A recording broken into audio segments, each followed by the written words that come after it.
Welcome back, ẹ̀yin tèmi. Ẹ ní title ajé ayé ẹ ló nonetical. Nonetical o. Lọ́kọláya lèmi kọ́ o. So yẹ yín iṣẹ́ tèmi lèmi ṣe lálìfà yìí o. As herbal practitioner lọ́kọláya.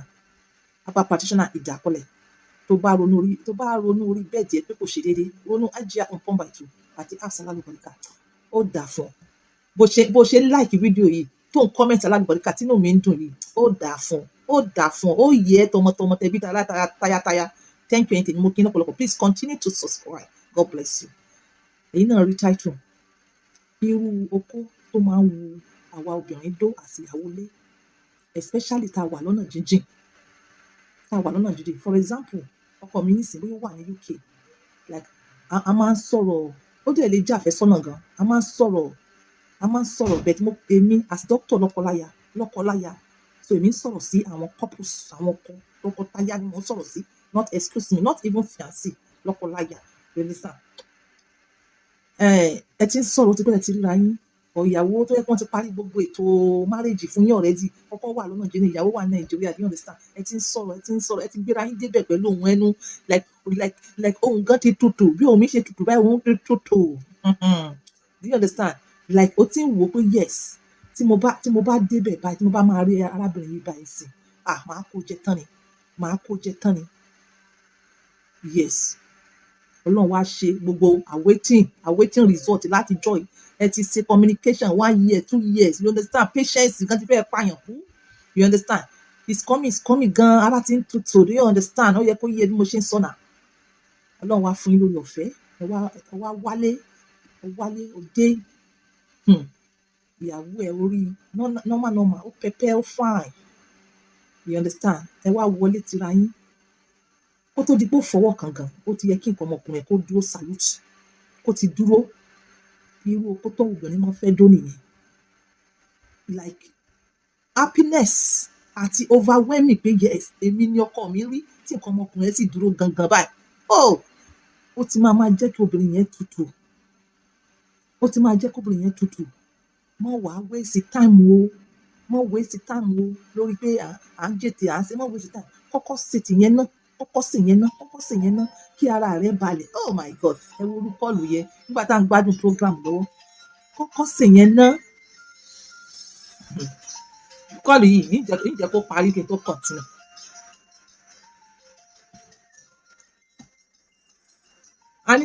Ẹ mọ̀ pé ẹ dákun, ẹ máa WhatsApp ni or kẹ́ drop voice note. Ẹ mọ̀ pé so yẹ yín that other phone ni wọ́n pè but despite that fact ó ṣì ń disturb program alálùbáríkà. Níbo mo wà náà yín tèmi? Níbo ló mo rà ẹran mi létí? Okay. Má waste time o. Ní pé ẹ fẹ́ jètè, ẹ fẹ́ romance, ẹ fẹ́ mu ni. Lọ ṣe bẹ́ẹ̀, lọ show irú àwọn obìnrin bẹ́ẹ̀ pé ìwọ lọkọ, ìwọ la dá. Yes, lọ́kọláya là ń bá sọ̀rọ̀. Kó ṣíkẹ́mi ẹ balẹ̀. Ó mọ̀ kí ẹ ni. Mẹ́sàn-án ló máa kí ẹ. So lẹ́yìn ìgbà yẹn, o lè wá bá ṣeré. Ọlọ́run ìwọ ni alágbára ni ẹ́. Ìwọ customer on point by 2 ni. Ara ẹ ti tún dìde. Wàá tún ṣe kí ni? Wàá tún ṣe. Ó ní o mọ̀ dúpẹ́. Kó tó lọ oyún máa wá. Kó tó padà oyún máa wá. Bẹ́ẹ̀ nítorí irú èyí tá a kì í fẹ́. Ó wá dé. Àwa táàpù kò gbéṣẹ́. Táàpù kò gbéṣẹ́. Ìwọ ṣe customer on point. Mo fi máa ń sọ fún yín pé kẹ́ ẹ tó dé láti ìlú òyìnbó. Ẹ kọ́kọ́ kẹ́ ẹ tó dé.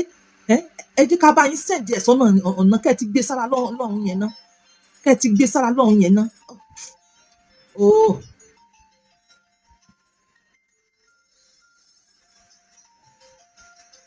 Téèyàn bá ti pèèyàn lẹ́ẹ̀kan téèyàn ò gbé tó pèèyàn lẹ́ẹ̀kejì ẹ̀kan gan ti tó. Tó bá ti pèèyàn lẹ́ẹ̀kan courtesy demand pé èèyàn máa rí miss call ó máa pè é padà. Kò dáa kí like you repeat call. It's not okay. Èèyàn bá nífẹ̀ẹ́ tó bẹ́ẹ̀ kódà kó jẹ́ pé iṣẹ́ náà ni èèyàn tó múṣẹ́ yẹn serious ó yẹ kó lè pe èèyàn yẹn padà. Do you understand? I saw your miss call. Sorry about that. Ẹ̀yin tèmi bí mo ṣe ń sọ lọ pé kó kọ́kọ́ tún gbé lura náà kó tó dé. Wàá dé lákọ ni. Kì í ṣe pé wàá dé lábo. Wàá dé lákọ torí ìwọ lọ kọ́, ìwọ lórí. Then ẹlẹ́ẹ̀kejì 2 points ni màá fún yín lẹ́yìn. Tẹ́ bá wá gbádùn topic yìí ẹ sọ pé yes Ajia kí n tún give more points. 2 points ni màá sọ. Another one tí irú okó táwọn obìnrin máa ń láti dó. Ṣé rí èyí tí Ọlọ́run ọba àbáwọn tó tiẹ̀ dá okó yẹn gan ni tó ń dá tí wọ́n tí wọ́n ṣe circumcision fún bí wọ́n ṣe gbẹ tó ní adé orí tí adé orí yẹn yọ sánsán báyìí tó yọ sánsán irú rẹ̀ ni àwa ìyàwó alálùbáríkà tá a fẹ́ràn ọkọ irú rẹ̀ la mọ́ fẹ́ tí adé orí yẹn tí wọ́n gbé adé orí yẹn dáadáa tí wọ́n gbé bí ẹni pé wọ́n káàfọ̀ ẹ̀ adé orí yẹn gan ẹni tèmi iṣẹ́ ló máa ń ṣe nígbà tí ó bá ń wọbẹ̀ lọ iṣẹ́ ni adé orí tí wọ́n gbẹ́ dáadáa ẹni tèmi màá stop níbí báyìí nítorí pé kíni ó sì kù bíi méjì irú kọ́lọ̀ wo la máa ń fẹ́ dó kọ́lọ̀ wà ẹ wàá pàdé mi lórí kọ́lọ̀ what colour says nípa nǹkan ọmọkùnrin ẹ̀ what colour says nípa health ẹ̀ what colour says nípa ìbálòpọ̀ ẹ̀ ẹ tèmi this is Ajia on point by 2 always using my words to help others ìwọ tó jẹ́ wípé ṣèpù ẹ gangan kò wá yọ dáadáa ṣèpù ẹ kò yọ dáadáa you know ṣèpù ẹ kò yọ dáadáa tí kasan atúmọ̀ ní láti dó oko tó yọ kasan tó kasan sí tí kasan hàn yes because obìnrin tó dóko tó ní kasan wọn ò ní energy o tó ò ní energy yes àwa ìyàwó alálùbáríkà afẹ́kọ́kọ́ wa ó nílò àwọn kìíní even more mo tún bá yín fi kún mi o ẹ má lọ Ajia àmọ́ ti sá lọ sóye ìwọ wá fẹ́ orí ọ̀fẹ́ gbogbo kìíní wàláì wàá ra ábà Ajia on point wàá ra ábà Ajia on point pẹ̀lú núkàtọ̀ kankan and everything be okay with you because ìdí tí mo sọ pé núkàtọ̀ kankan ni pé ẹ̀yin kan nínú kan wọ́n send the apps fún yín imagine mo send the apps fún yín like let's say last year ó ti pé ọdún kan àtọ̀sùn mẹ́rin ṣe yẹn nígbà tí ọ̀rẹ́ rẹ̀ kan wá rà á far away sọ́mà wọ́n wá pàdé wọ́n ní Ajia yẹn apps yẹn mo gbádùn ẹ̀ kíní kan Ajia mọ̀ send apps yẹn Ajia mọ̀ send apps yẹn iyèméjì mo sàn sí iyèméjì pé Nàìjíríà tó jẹ́ pé àwọn agbénipa àwọn sọ̀rọ̀ fúrúùtù wọ́n fi kan sínú fúrúùtù òun ni ọkàn òun ò tí wàá lò ó kíní kan wọ́n ní kíni ìkejì ẹ̀ sọ pé o miss wọn àìṣe wàá ń pè mí padà mo ní ta ní ẹjọ́ torí tọlọ́run Ọlọ́run ṣàánú fún mi ẹ wàá wò mí báyìí ẹ wàá sọ wípé èmi bandit mo àbànú Ọlọ́run níjà arákùnbá láíláíláíláí ẹ má mọ̀ ṣe bẹ́ẹ̀ yẹn owó lẹ fi rà á pàtẹ́ mo kọ́ sọ fún mi pé mi ń gbowó kéékèèké owó lẹ fi rà á so this is Ajia on point by 2 always using my words to help others fight. wọ́n lè ṣe fún rẹ o natural collagen tó ń tún hormones ṣe tó ń tún skin ṣe àtọjú tó dẹ̀ tún egungun ṣe lọ ṣe fún ẹ is as easy as that òun náà ni mo fi hàn yín yẹn níbẹ̀ yẹn a ní nǹkan tá à ń pè ní rosemary àti ostill mi ò mórúkọ ẹ̀ ní English tẹ́ bá ti lọ sí store àbí kẹ́ tẹ̀ ẹ́ sí Jumia wọ́n máa bá yín rà rosemary àti ostill àwọn méjèèjì tá a ti lọ̀ papọ̀ yẹn nǹkan tá a níbẹ̀ ó ní amla àti cotton cola then níbẹ̀ yẹn a ní Vitex gbogbo eléyìí ẹ tẹ̀ sí Jumia ọmọ abáyín rà Vitex then níbẹ̀ yẹn a ní flaxseed then this is turmeric atalẹ̀ pupa turmeric then níbí báyìí ginseng àti ashwagandha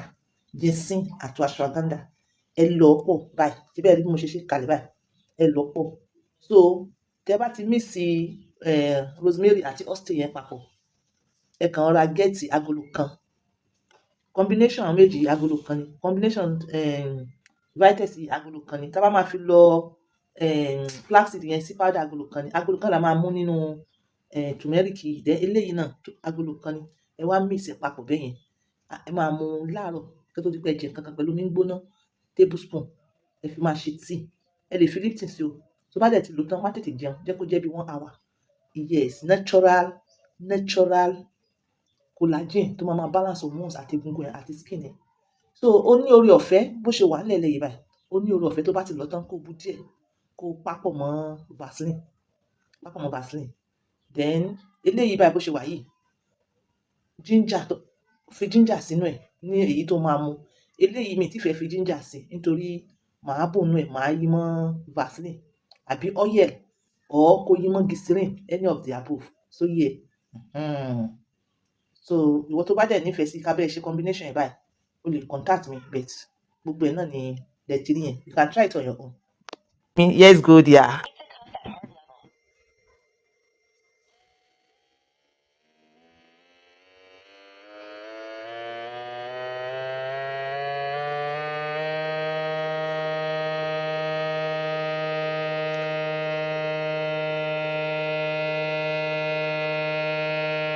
Your blood pressure is systolic pressure 129